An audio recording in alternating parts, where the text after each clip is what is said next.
My name is Kumi, and I have the great joy of welcoming you all to the panel discussion in terms of Elsewhere. Can you hear me now? Yes. Is that better? Sorry, ma'am. Can you please come through? This seat here. Alrighty, shall we try that again? Alrighty. Ladies and gentlemen, welcome to the Imprint of Elsewhere panel discussion. My name is Kumi, and I have the great joy of welcoming and introducing you all.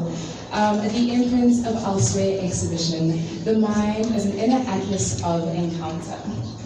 So, my very, very first day and session in Psych undergrad, we started the age-old debate, nature versus nurture.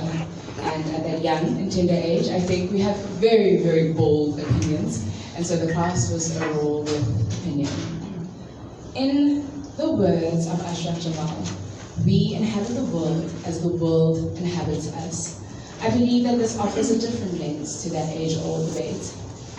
In this season's exhibition, Imprints of Elsewhere, curator Karen Cullinan offers a space wherein the inner and outer landscape is topic discussion and allows for us to really highlight the interconnected and dynamic and ever-changing opinion.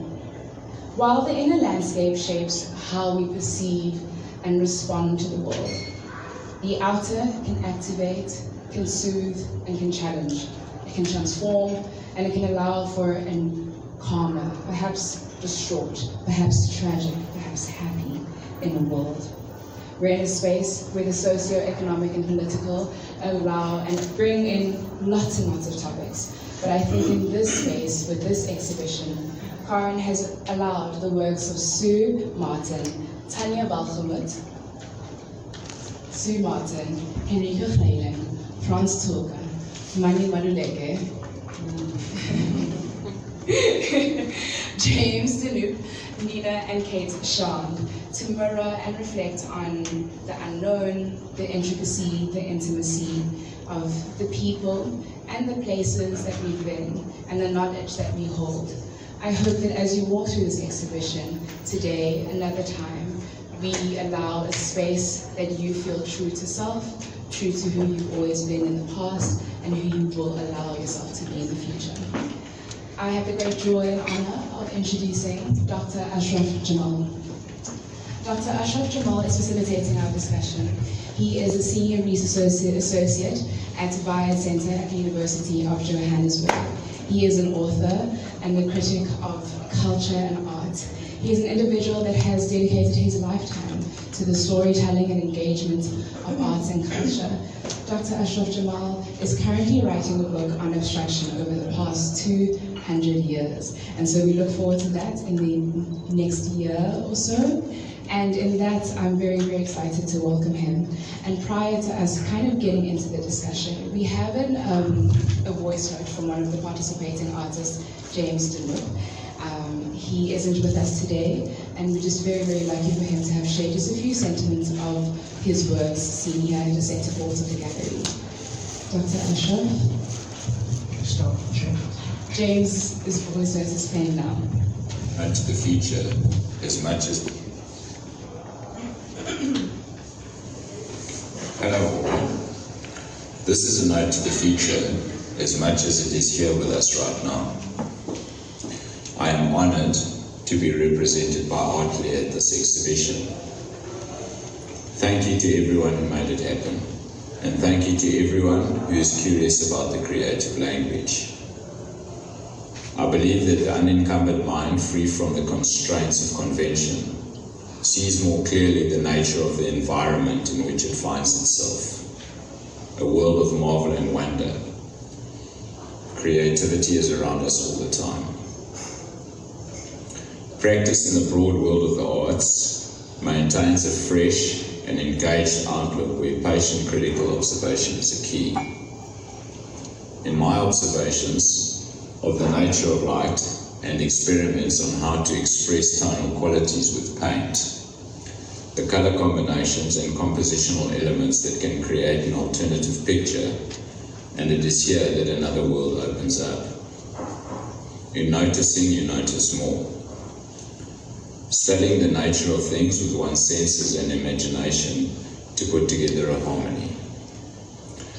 For me, my paintings are distilled bits of information collected along a journey, a personal gathering of understanding and the development of my own symbolic language. It's like looking for something in the branches of a particular and familiar tree that you keep going back to for some reason. Thank you to you all again. Enjoy the show.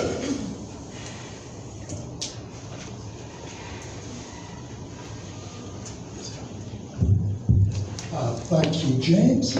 It seems like that voice was coming from the heavens. Now we've crash landed into this mortal plane and about to engage in the bigger question of what is landscape art today. In terms, let's start with James, because what it is that he actually, and those are his works that are there to your left, the three works in the center of that wall, he speaks about abandonment as one of the key motifs in his approach to painting. So let's see what it is that he's actually speaking about. He says, though this work seems to be painted in a kind of in a broad daylight, there's something gloaming, there's something kind of sort of moody and even touched with an element of melancholy in the moods of those three particular works, the fact that they're caught in some kind of an underground space, but also a point between different elements. There's the concrete realm, there's the natural realm, which compounds earth and water, and then there's the light, which at some point is very, very intense, but at another level, it's somehow not quite entirely the story. Because, as I said, of some residual melancholy that holds onto the work. Now, why abandonment? For James, it's the idea of those neglected spaces, which are an integral part of our everyday life. Our life does not operate center stage perpetually. We are very much shut to one side or the other. We have very incidental relationships to the main event. And at the same time, we have that quiet, deep, private world that is our own, that nobody can adhere to, or recognize, or even know. It's sometimes deeply silent. And it is that silence and that contemplation that I find essential to the way in which James actually operates. And it reminded me, as I was writing about him, of a great German thinker called Walter Benjamin, who analyzed a French photographer called Eugène Auger. And he said his photographs, which are photographs of abandoned spaces, post-war spaces, spaces of dereliction, spaces of loss, spaces of absence, and he called them scenes of a crime. And that very, very tense, very suggestive nature and mood is something that I pick up on when I look at these works by James. So while he seems to be focused on what appears to be an empty and deserted world, it is one way of looking at landscape. And we are going to be looking at a number of artists with very different approaches to what it is that they are actually primarily painting, though Henrico has also presented some sculptures and drawings as a part of the key component. I'd like to begin, firstly, by saying good morning still, I think, to everybody. Thank you for being here, and thank you to the artists who are at the center of this narrative. And what I'm going to do is draw out as much as I can from them. But before I do so, just a brief note. Kumi, thank you very much for your opening. Kumi makes the following point about the debate between nature and nurture. And she says, she doesn't say it, but we tend to think that it's an either-or scenario. But it isn't. We are defined by nature and we're defined by nurture. We're defined by the country as we're defined by the city. We're defined by a world that is industrial as it is by a world that is elemental. This compound of nature and nurture is the way to understand the history of landscape painting and its modern iteration today. Because landscape painting emerges in Holland initially, and it emerges in the 1600s in the English language. So it's in the 1600s that landscape art, what we know of as the picturesque, comes into being as a genre, as a style, but also as a way of looking at the world and placing oneself inside a landscape. Because landscapes are not only there for us to appraise a natural world, it is there to suture ourselves, to connect ourselves with nature or with culture. Because of course, it's not as though we're just innocently looking at a landscape painting, we're looking at a cultural concoction and invention of what to see, what to value. Now, why is this important? Because we've just had the flower show that we're speaking about right now. And Sue Martin and I were speaking about South Africa's great success in that regard. The reason I'm bringing it up is because how do we construct, how do we aesthetize, how do we make beauty out of the land, out of flora, out of fauna? How do we make ourselves look at it afresh? Okay, so that's the key thing. And more importantly, how do we in Africa, in South Africa, conceive of landscape? Notwithstanding the fact that South Africa, blew the lid off in London. The point is, our landscapes are different, entirely different. And there's a great, great, great essay by a great novelist who's won the Nobel, who's won the Booker Prize twice, James Coetzee, in his book White Writing. He talks about the way in which, in this case, colonialists tried to understand the landscape of South Africa. And he's speaking initially of Burchell, who traveled largely through the Western Cape into the Karoo. And he's battling because why? Not because he can't see what's in front of him, but because he can't find the language to express it, because the language is inherited, is tied to English pastoral poetry. So the words are different, the language is different, there's a dryness and a desiccated, it's not something soaked, it's not like an English landscape, it's like in sculpture in ceramics called a wetwork.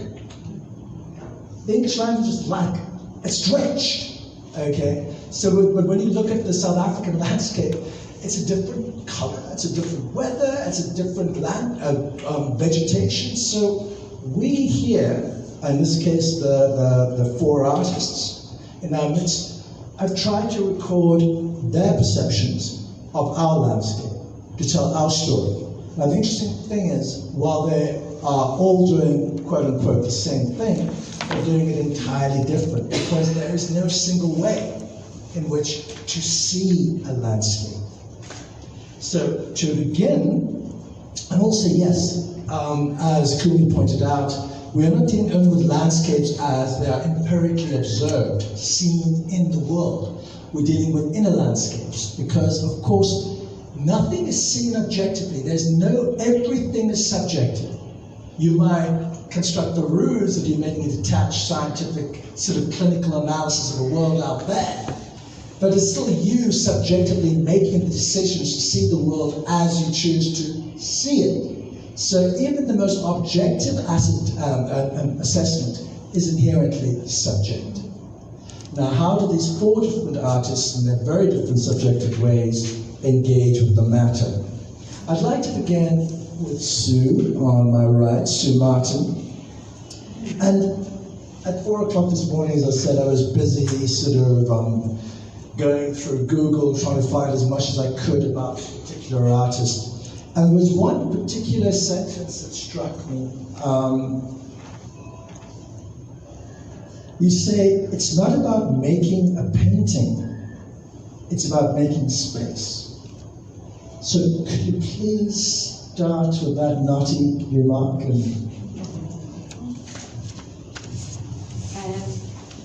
think when I approach a painting, it often starts with an emotion rather than an image. So the palette of color that I would initially choose would often be part of that emotive response. I also find that I go back to paintings and I can paint and repaint that painting many times over. It's not precious.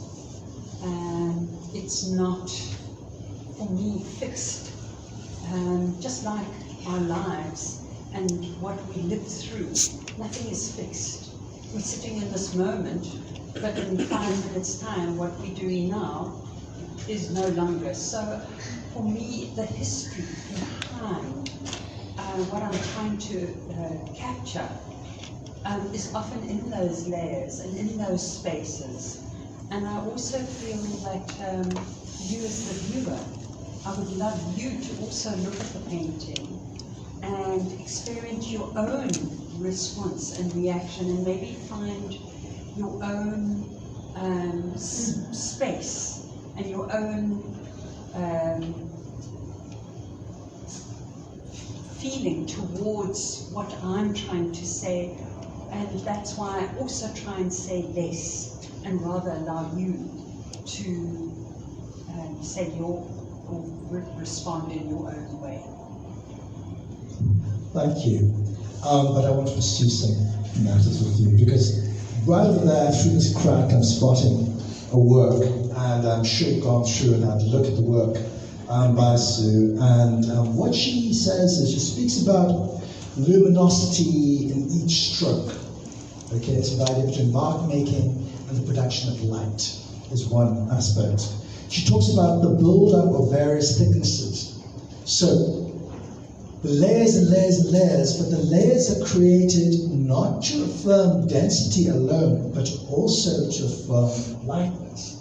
So you see that tension there again between density and lightness and how they can actually work together in a creative expression.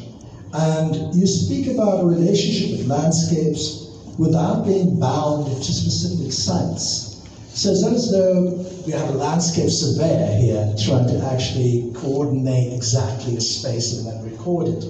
But an artist who emotionally, and that's the word used, is trying to connect to place. Because very often, I forgive you for this little slight digression, but it makes sense about emotions and memory.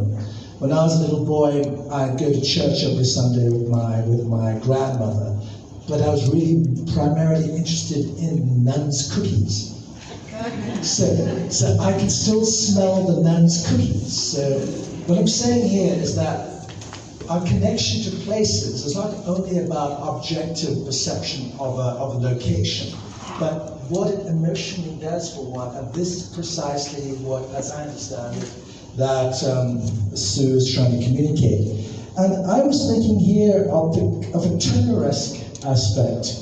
And as we know, it's the 250th year of Turner's birth. It's also the 250th year of Jane Austen's birth, by the way, for those who are more literary amongst us. But a great painter and a great painter of light. Now, I mentioned it to the tension between light and darkness, and in his case, he speaks very, very strongly and directly about binaries. He says, de Knuth says, he's interested in the interplay between light and shadow that speaks to a world shaped through an inherent duality. Everything is composed of an opposite. Now, remember I said nature, nurture, and I said they were not opposed, but they interpenetrate. So I think the same thing is true of Sue Martin's work. She doesn't work in a dualistic way between density and light. Has an immersive relationship with contraries. So the contraries are dissolved in the moment of expression. Because she doesn't want an either-or world. She doesn't want a black and white world. She doesn't want a light and dark world. She's not being shaped by what in the Renaissance we would call chiaroscuro, which is a style of painting where there's a sharpened distinction between light and dark, to heighten and focus on narrative tension. Sue Martin's not interested in heightening and focusing and sharpening narrative tension. She's trying to immerse us emotionally inside a space which becomes aqueous, so that what happens is that our bodies and the world dissolve into each other. And that's why I brought up the China-esque dimension, because that's what China breaks away majorly in his best works, forgive me, which are from around 1840s, towards the later part of his life, when he gives up on traditional classical picturesque painting and starts moving more into these incredibly immersive abstract realms, which is where the connection is between the two of you. I'll take that as a compliment. I think it should. Not because I'm a partisan when it comes to China. I should add in another brief aside that I first saw Turner in 1975. Unbeknownst to me, it was another anniversary of his birth. I was 15 and I went to the National Gallery, and that's what I saw, the works from the 1840s, and lost my shit. Basically, I thought, wow, what is this? So that power is also seen, by the way, at the beginning of abstraction. As for some people argue, it actually begins in the 1840s with Turner. I'd like to now shift to Tanya Belgemert. And behind you and to the left of you and to the right of you, actually you're surrounded. It's a surround sound of Tanya's work in this room. You can look behind you on either side and see the work. I'm drawn to the one that I'm seeing right across from me, which I now learned is a particular kind of dog. She says it's an Afrikaner. Yeah, but I was confused because I thought all the Afrikaners were in the US. But apparently there is still some operating, working, living and thriving right here in our midst. Okay, so with Tanya, you say it is the South African landscape, the flora and fauna, but it's the spirit of the place. And this is the unquantifiable thing about place. A place being a spirit. And this is going to be something when we get to Franz Torka's work, it's actually a deep part of his story as well, is what then is the spirit of the place? And how do you manifest it in your work? I hope that's not too daunting a question. I think just immersing myself in the space and just allowing me to feel what it feels like to me is the starting point I use.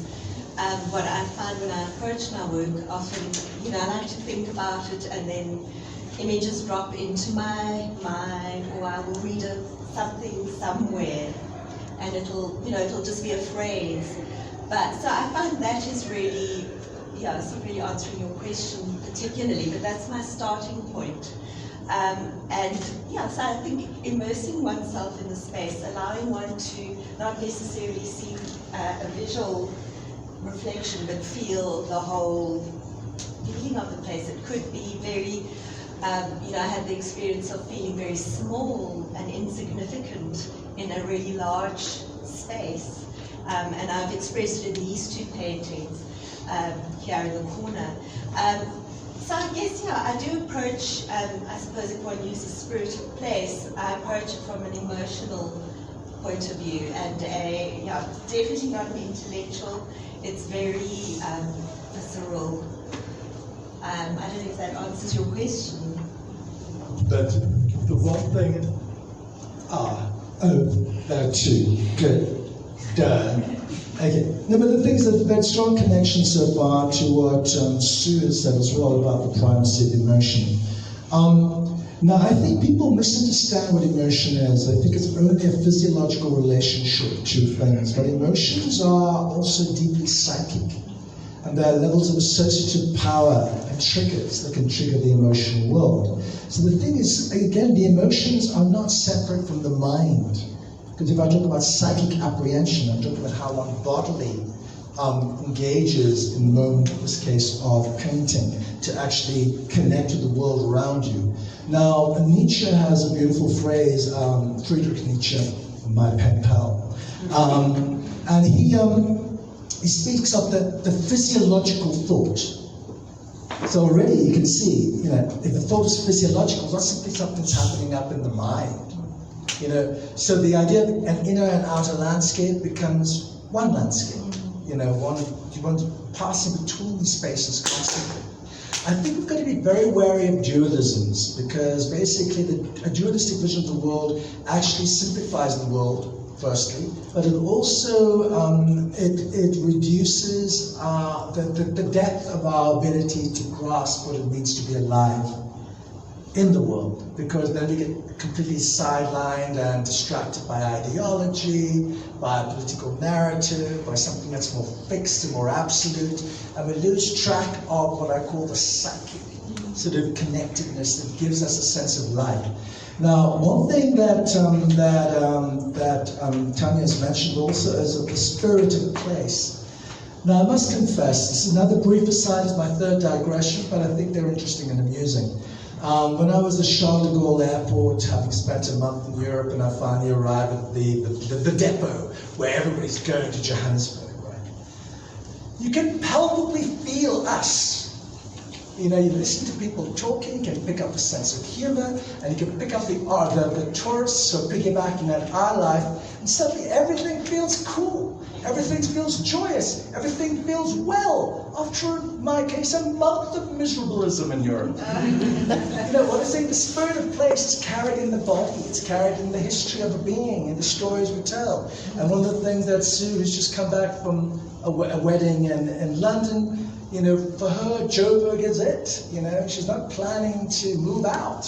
And why? Because some people feel this visceral sense of place that we experience. We have a doctor from London who spends a lot of time over here as well. You can't get enough of South Africa. My point is this: spirit of place, it's unquantifiable, but it is something incredibly tangible at the same time. That paradox. And I think this is what you mean by a sense of mood in your work, and that's why you talk about the stirring of the soul. But you know what? There's a word I'd like to share with it, and I think it's fitting in terms of understanding the way you paint, Tanya. It's a word I love. It's called psychogeography, because a geography, again, is not something a surveyor charts out only. A geography is psychological, it's emotional, it's immersive. So it's a wonderful way to understand how it is we construct our sense of place here. So, for example, when Nelson Mandela in his inaugural speech in '94, you know, he spoke about land. That was his major issue, and the contestation around land, but also the value and the nurturing power of land. So he was talking in that speech about the relationship between the jacaranda and the mimosa. And he was saying, while the one is exogenous, the other one indigenous, both have a place in this land. So he was making a very clear, pointed argument. What is authentic? What is original? What is artificial? And remember I said nature and nurture, and I talked about the history of picturesque painting. Picturesque painting is a cultural construction of landscape. Every narrative we tell about land is an imagined, constructed narrative. That's the key thing that you must remember, that one doesn't simply have an organic and pure relationship and dialogue. And as we get, when I get to discuss this matter with France, we're dealing with major issues of disenfranchisement, disassociation, rupture, break, and it's suddenly how then does one have, what is one's dialogue with the land? Okay, so just briefly before we move to France, just the fact that you work in so many different techniques, watercolor, monoprint, even assemblage. I'd like you to talk about that. And also, you say that a quick brushstroke is often more descriptive than a detailed depiction of a subject. Okay, well, I'll start with the last one about the quick brushstroke. That's always been, to capture a moment, to labor in the detail of it. Sometimes one loses the intrinsic feeling of something. It may not be the visual moment you get, but if you can, I think it depends on the color you use, the type of brushstroke, can be so descriptive of something, and give you the idea of what it's about, rather than to try and detail it like a photograph. So that's what I mean about a quick brushstroke, being able to capture something. And then working in different mediums. My first love is oil, most certainly. It always takes me a long time to get into painting. I always avoid it. But then once I start, I can't stop. And even just the mere working with the paint on the canvas gives me such pleasure. I enjoy that. And then also moving on to, I love the also luminosity and quickness of watercolor. And then one works differently. So I think it also, I suppose one gets, you're working towards, you're working with what you feel like at the moment. Working on different projects, it's quite nice to work on different projects and then going to the assemblage. That for me was a really lovely practice because it was a contemplative practice. I started off with, I used the medium of wooden jacaranda plates, roughly carved, and they became almost African, I can't really think of the word, like an iconic piece of work that one would engage with. It would be a cultural expression from, Benin, and you would then turn it into something more personal by combining things like beads. For instance, somebody gave me beads that they picked up on the beach in Transkei. They could have been really old, and using that in conversation with other pieces. But as you're working, it becomes a contemplative practice, which is very satisfying. And then you enter conversations, it's like little conversations between all these different elements. But with a very African, African feel, as far as I was concerned, yeah. Those beads, Yes. were they on the beaches or where were they found? I don't know. That's the story I heard. Beads that have been washed up, possibly old from a long time ago. That was what I understood by these beads. Possibly made up my own story. We all do make up our own stories, and because we're all storytellers, thank goodness, Yeah. and we can invent our own lives, thank goodness. Now, the reason I was asking the question of where those beads are from, because the one thing I always remind people that South Africa, our country, is the product of 3 migrations. 2 are maritime and 1 is terrestrial. 1 is across land and 2 across 2 different oceans. Now, when you speak about those beads, which beads? Exactly. Because I was thinking, of course, of the Chinese circumnavigation, and there are many instances along the beaches of South Africa, and in fact, all across the east coast of Africa, of Chinese porcelain, for example, are found. And so the thing is, and also, for example, what we think of as West African textiles, right? We now think it's quintessentially West African. But it was actually first produced in Coromandel in India, shipped across to Kilwa, an east port, on the port of east coast of Africa, where it was exchanged for elephant tusks, which were used as picket fencing. And then basically, these bolts of cloth then migrate diagonally westward, and then dominate in West African textile art. My point is this, that everything is migratory. So while I speak romantically about a sense of place, where one comes from, and where one locates oneself, remember also that X marks the spot. So therefore it's a point where you can actually isolate yourself, but it's also a point of things cancelled, and therefore opened up. Because we live in many places simultaneously. Because we're inherently nomadic and non-sedentary. And our relationships to the land is always provisional, no matter how passionately one's connected to it. So, May I say something about that? In this painting, where is that? Oh yeah, it's called Let the Lilies Bloom. It's very much along those lines. It's traveling along mountain roads, because I live in Mpumalanga, so you go over the mountain, and you have these lilies that are beautiful, but they are not indigenous. Yet just engaging with their beauty. I think in my explanation about the work, I said purists may say take them out because they're not indigenous. Yet they add something, they add so much to the landscape. So why not let the lilies bloom where they are? let the lilies bloom where they are. I think we must hold fast unto that argument and be very wary of purism. Because purism is very close to eugenics, and eugenics is very close to fascism. So, yeah, be wary of that. Now we're going to actually move to France. Well, this is it. Well, France is somebody I think we all know through his very, very innovative retooling of miners and prison blankets. But if you look in that direction, you'll see, and around that corner, that direction there especially, astonishing work in charcoal, I think, or was it the medium of the works over there, the two small works? It's charcoal on old paper from 1973, produced in the UK. Yeah. What it is, we've discussed the ways of approaching landscape. Now, for example, we've discovered with Sue Martin the vitality of the emotional space. I said the emotional space are separated from the mind. They're connected. We discussed the importance of also embracing difference in terms of let the water leaves grow.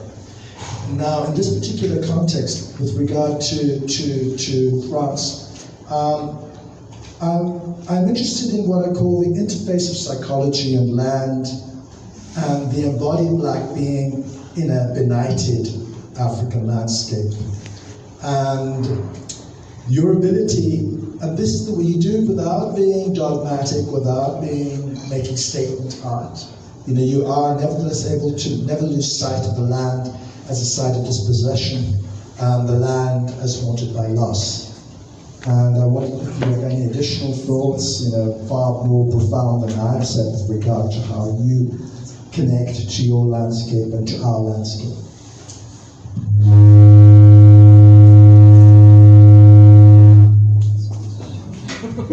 Sorry about that. Was that a response?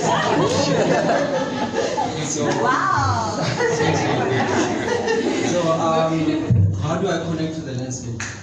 So I'm just gonna give you just a brief background in terms of how I grew up and how I got closer to the land. So back in 2006, I was with my older brother there. Raise your hand, let them see.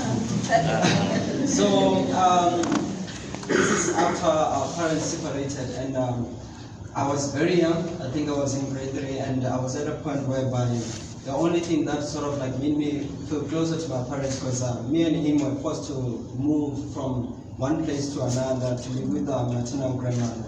And one way to sort of like bridge the gap between me and my parents was through the land, through like, for instance, I look at different species of plants and trees that I knew exist in Palale, and that way I felt closer to my parents, and also the moon, the sun, and the ground that we walk on. So, by the way, I have this thing of like forgetting important questions. So, what's the other thing?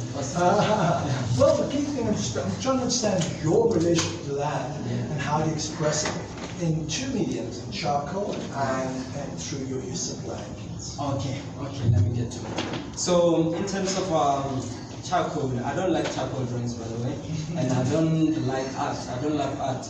So it's sort of like that situation where there's an artwork there around the corner with some stones and stuff, and the text in it reads "Girileke Arad, I said that I love you." So that's my response to everything that I do.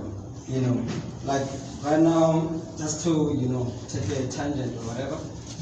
Right now in South Africa, we're at a point whereby there's so many things happening, and me as a South African, like a male figure, I'm sort of like asking myself, like, what's my purpose in this entire thing? Because when I got to this, when I noticed that I'm South African, according to Home Affairs, I was like, I was happy, obviously.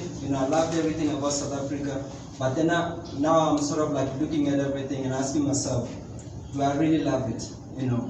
Hence, like for instance, it's like your partner. If they say that Girileke Arad, I said that I love you, that it's over. So that's why I have this South Africa. So in terms of my work in relation to that text, I don't love South Africa, to be honest with you, because most people, especially artists, most artists rather, let me not say everyone, they don't want to speak about the things that we experience in our communities. And obviously, the land issue that we have, I know to some people it's sort of like it throws them off and all that, but I think that's what great art does, it separates the audience.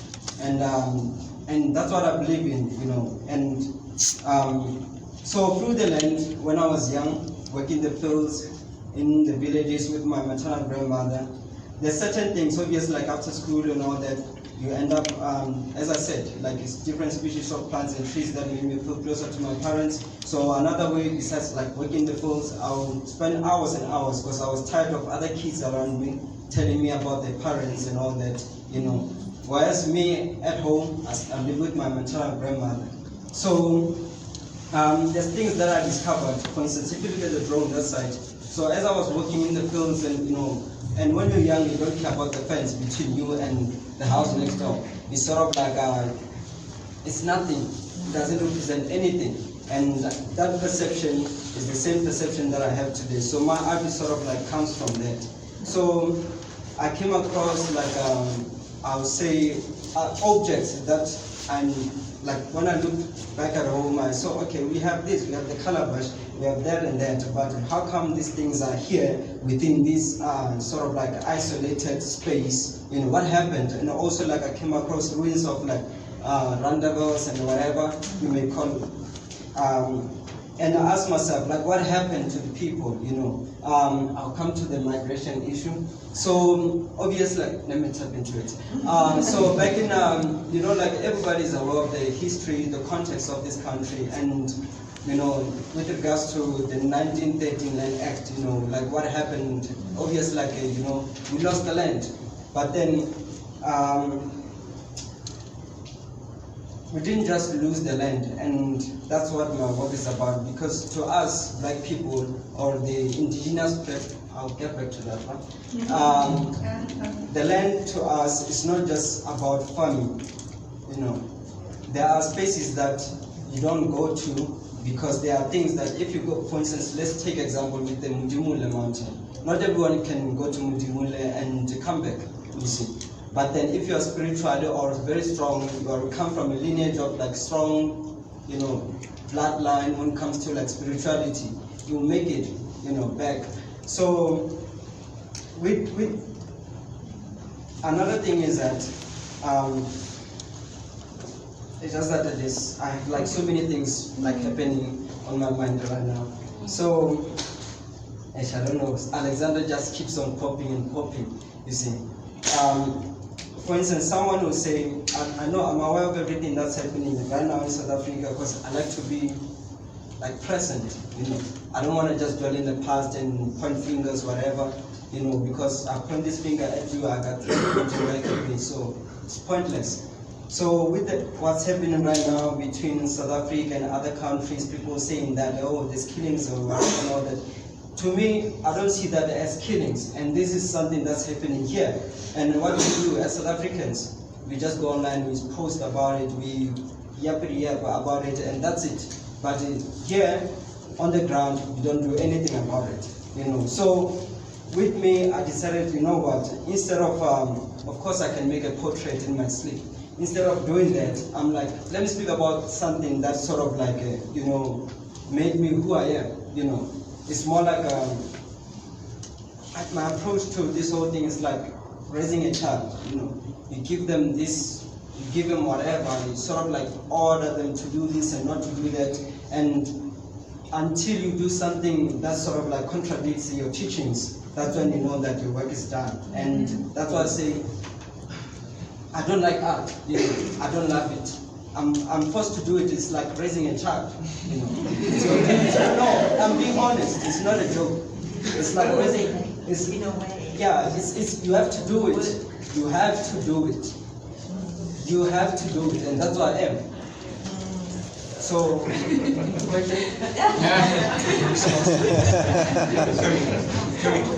So, okay, there's one person here who clearly claims that he doesn't love art. But if you look at the skill with which the particular charcoal drawing is done, there are two on this side of here, they're astonishing. Not only because of the capacity and draftsmanship, but because of something far more profound, the ability to capture a mood, in that pathway and the one above, and in that felt that we're walking through, and the light that is actually emitted, without in any way being naturalistic. It is deeply atmospheric. Now it's interesting what you then combined in those two astonishing drawings, and especially the one on the top, is a perfect combination of two things, of perspective and atmosphere. So in many ways what's happening there is that Franz Tucker has taken the classical technique, of perspective, where in movie talk you have the long shot, the medium shot, and the close-up.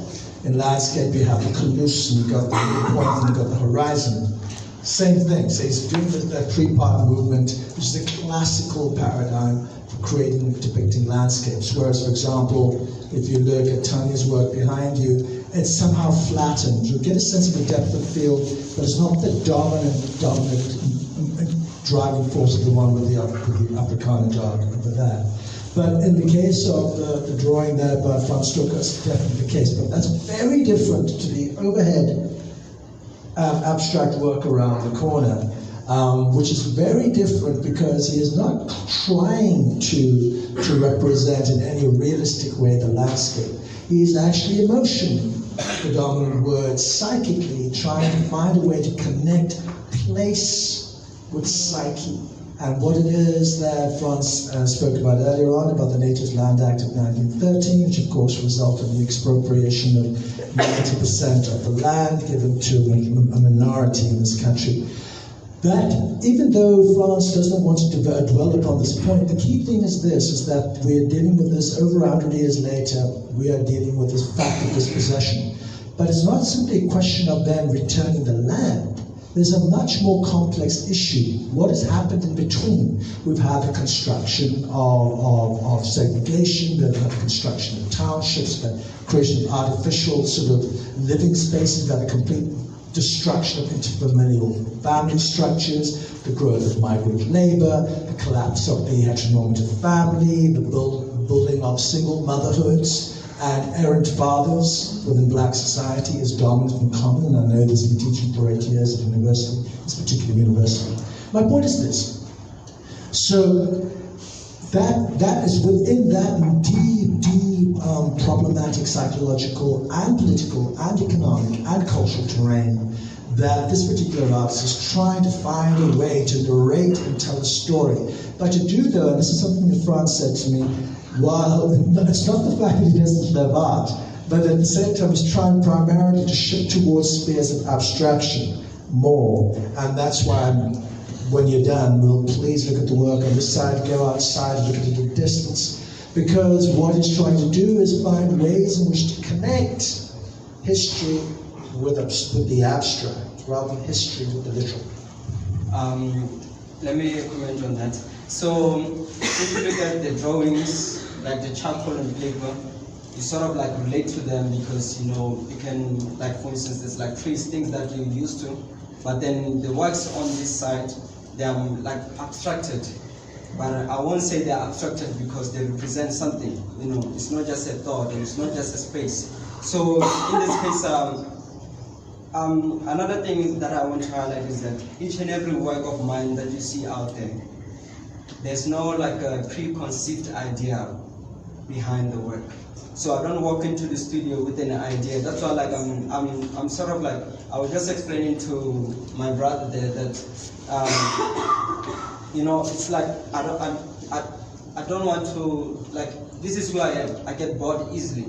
So but not when it comes to other stuff. Just when it comes to this whole thing of like being, in this space of arts and creating works, because like for instance, with the charcoal drawings, I can keep like 100 of them within a month, you understand? But then what purpose do they serve to me, you understand? So that's why I moved to sort of like finding a material that I can use in my work that even 100 years later when I'm dead, people can say, oh, that's a Franz Tucker. But also I looked at the history of the material and tapping into the idea of migration and all that.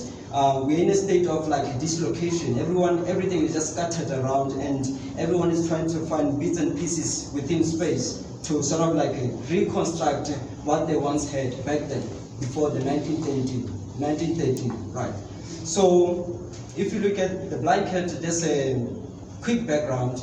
I call it a prison blanket because first time when I saw this blanket was in prison, and when I did my research, I saw that it's used out there in prisons. So to me, it speaks about the idea of being imprisoned.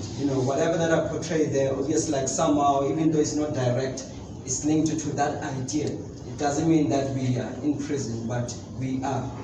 So this works, it's like shapes, the oval shapes. So, before that, these blankets also, they are used in, for instance, in terms of migration.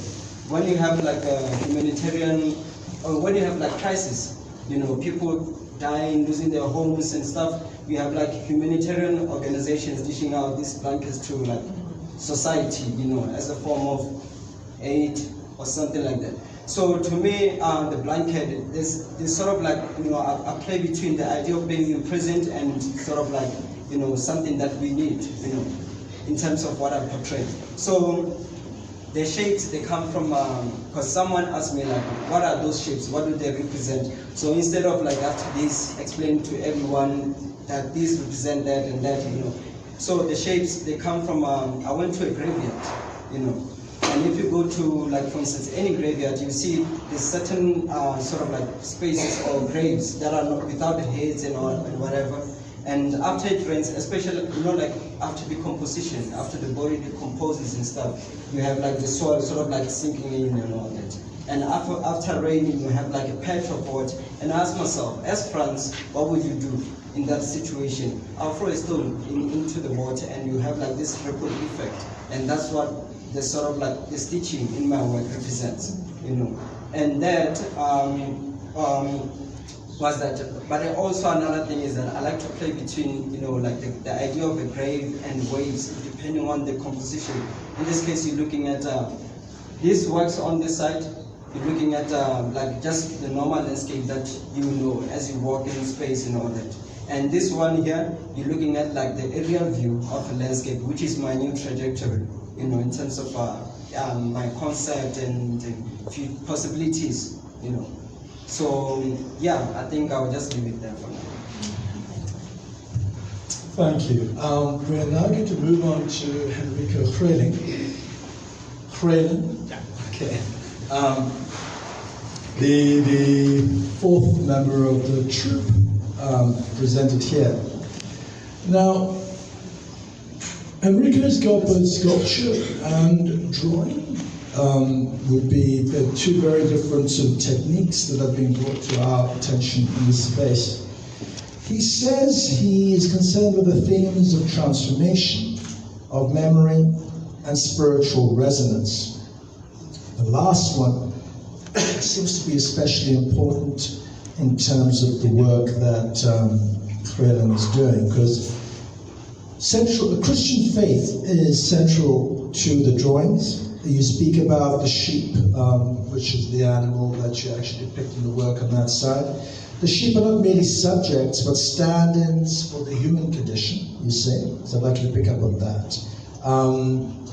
Before we move on, yes, so the idea of transformation, memory, spiritual resonance, the role of Christian faith.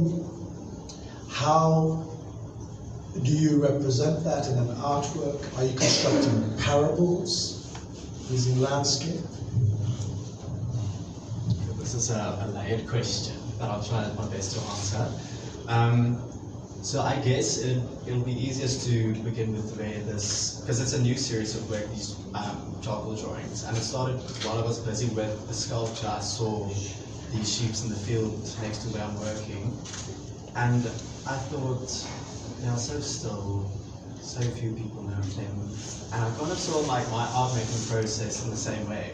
I'm busy with this thing, it's still a child, but to me that scene was so serene, but I'm not that perfect. And so I experimented with charcoal and then also using water, and I drew inspiration from, well, not inspiration, I was looking at the baptism process where you put water on a human or when you get baptized. And I think through that, the charcoal medium evolved into something that's very dynamic, but also more realistic in who I am as a person. I'm not perfect, but the end result is something quite beautiful with the different textures and the different marks of form.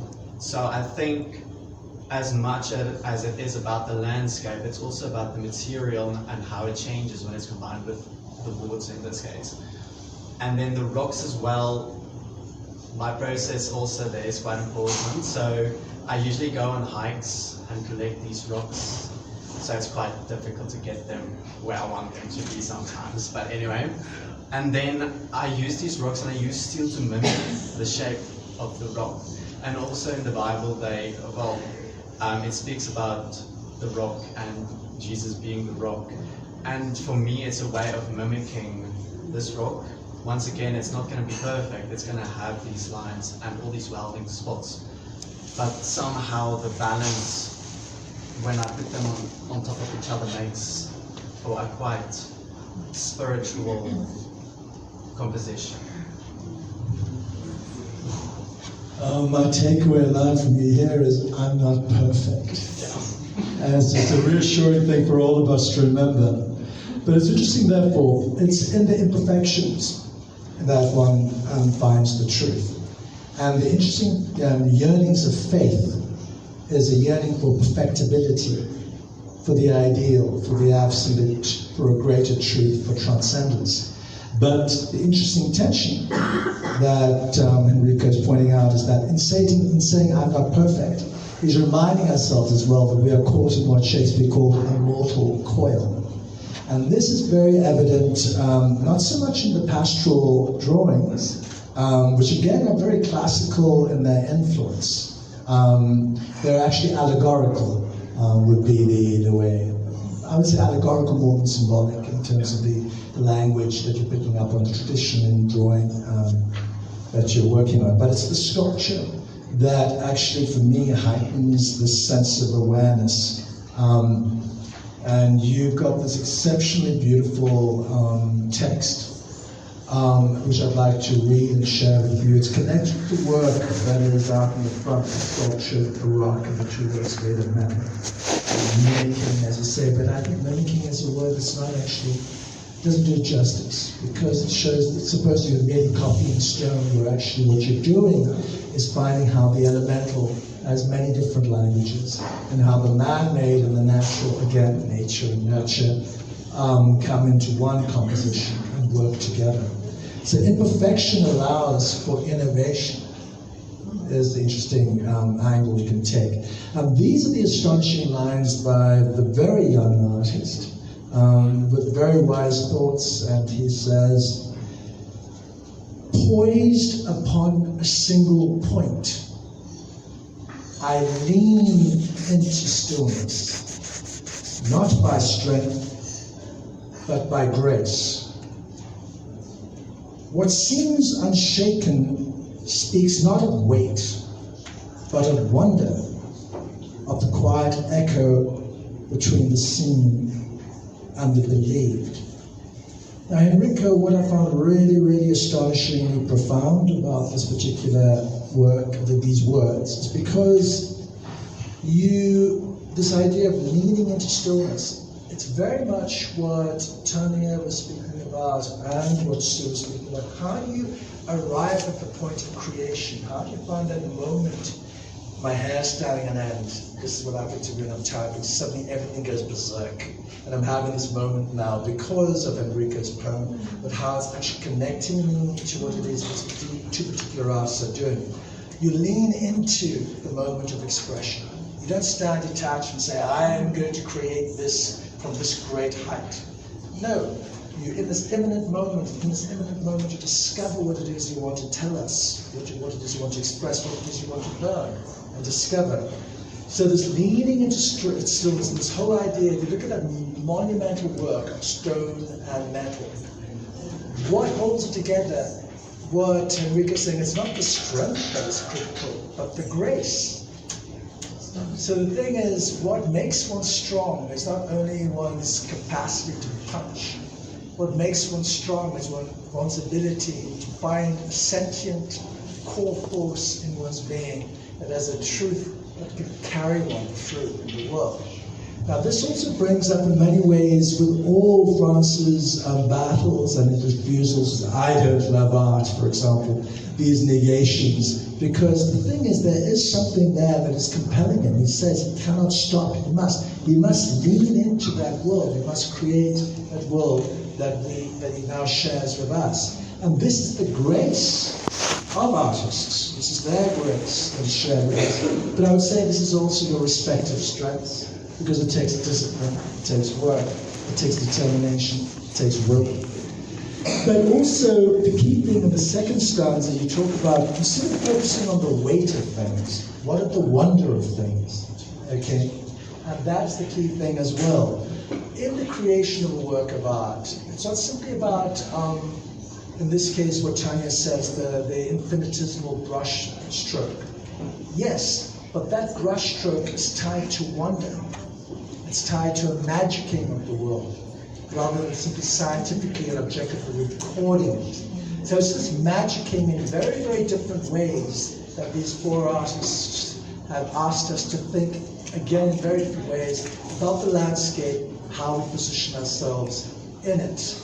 Is it a place of trepidation, of doubt, of anxiety, of concern, of trouble? Is it a space of immersion and wonder and grace? At what point in the spectrum are you inhabiting the land that you're living on, that lives inside of you? To conclude, I simply want to, before giving the artists the ability to speak on their own behalf, I simply want to thank the curator of this particular exhibition, and that's Karen Cullinan, and to basically refer to two of her thoughts, which I think are very, very important. Because this idea for this particular exhibition is hers.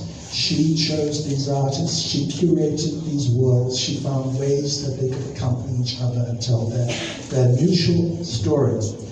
Now, Karen Cullinan described this place as the imprint of elsewhere. Now, an imprint, as we know it, I mean, we speak about babies imprinting themselves on the world, right?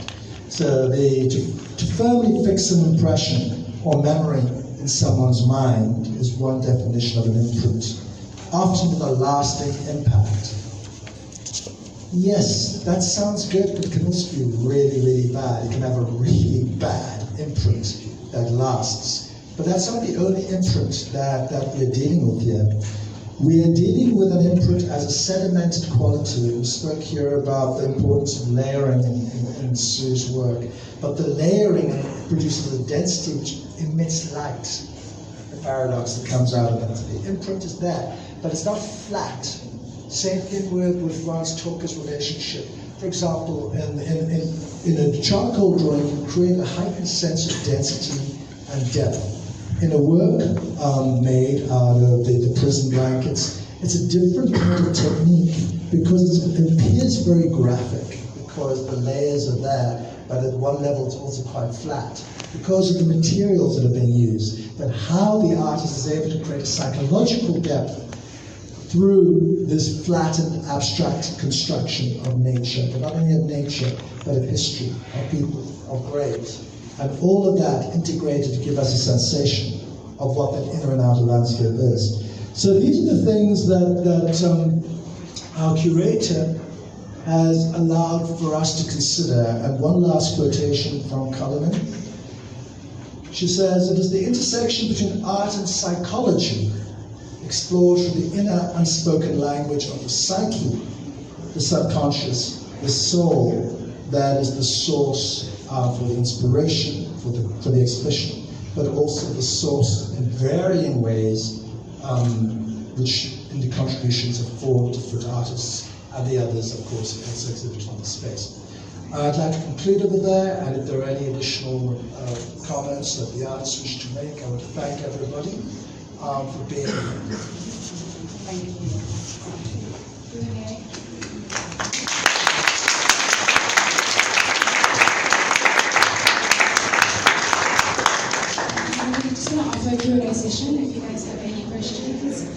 anyone have questions for the artists?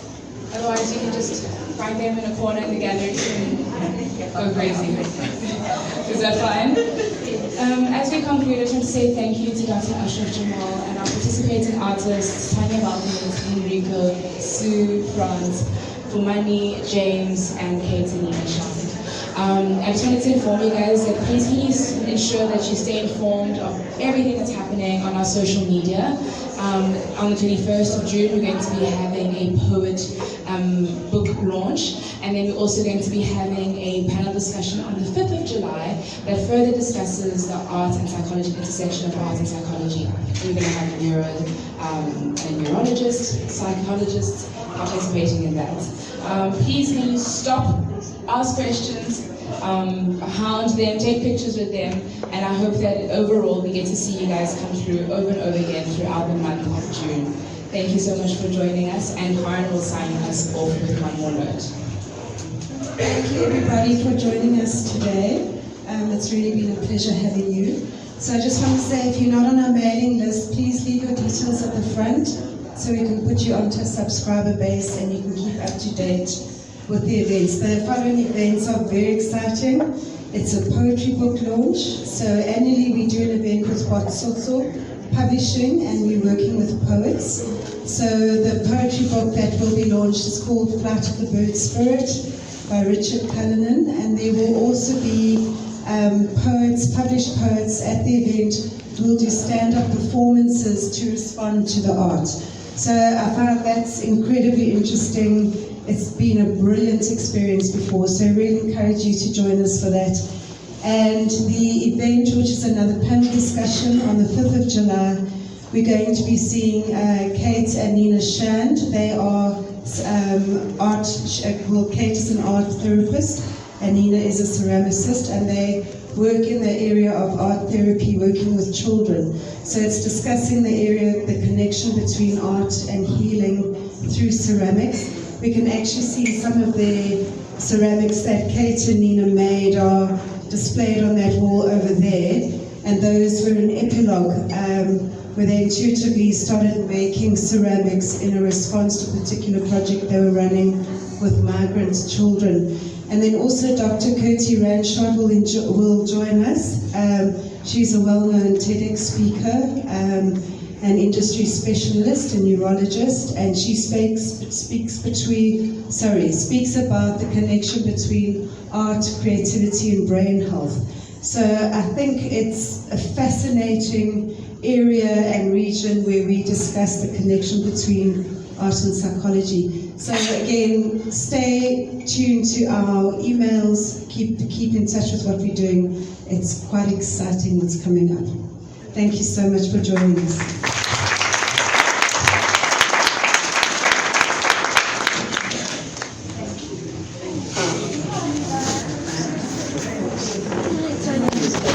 We will have to find